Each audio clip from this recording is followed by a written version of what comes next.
মানুহৰ জীৱনৰ পৰা এগৰাকী ব্যক্তি আঁতৰি গ'লে হয়তো আন এগৰাকী আহিব, এইটো সঁচা কথা। কিন্তু কেতিয়াবা সেই বিশেষ এগৰাকী ব্যক্তিৰ শূন্যতা হয়তো হেজাৰজনী আহিলেও কেতিয়াও পূৰণ কৰিব নোৱাৰে। কাৰোবাক পাহৰি যোৱাটো কঠিন নহয়, কঠিন হৈছে তেওঁৰ সৈতে কটোৱা প্ৰতিটো মুহূৰ্ত অনুভূতিবিলাক পাহৰি যোৱাটো। কেতিয়াবা আমাৰ জীৱনলৈ এনে কিছুমান মানুহ আহে যি আঁতৰি যোৱাৰ পাছত হৃদয়খন একেবাৰে মৰিশালীৰ দৰে হৈ পৰে। এই কথা জানো আঁতৰি যোৱাজনে কেতিয়াবা উপলব্ধি কৰেনে বাৰু? কেতিয়াও নকৰে। বাৰু যি কি নহওক, গুড মৰ্ণিং জনাইছোঁ সকলোকে। পুনৰ মোৰ অন্য এটা ভিডিঅ'লৈ স্বাগতম জনাইছোঁ। এতিয়া মই পাকঘৰত আহিলোঁ আৰু জানৰ কাৰণে টিফিনটো ৰেডি কৰিব আহিছোঁ। আৰু এইফালে মই আলু কেইটামান বইল কৰিছিলোঁ, 2 টুকুৰামান লৈছোঁ। আৰু এইফালে 3 চামুচমান আটা লৈছোঁ আৰু তাতে সৰুকৈ মানে পিঁয়াজখিনি কাটি দিছোঁ আৰু গৰম মছলা আৰু জিৰা পাউডাৰ অকণমান দিছোঁ।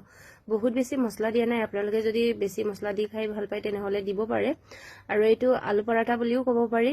একদম পুৰা সহজে বনাব পাৰি আৰু সময়ো বেছি নালাগে। গতিকে যদি আলু পৰাঠা বনাই কিনি বেয়া পায় তেনেহ'লে এইটো এনেদৰে বনাই খাই চাব পাৰে, বহুত বেছি ভাল লাগে। ময়ো খাই চাইছিলোঁ বাৰু।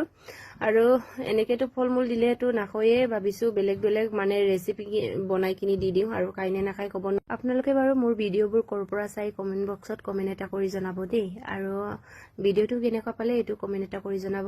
আজিলৈ আহিছোঁ, বাই বাই।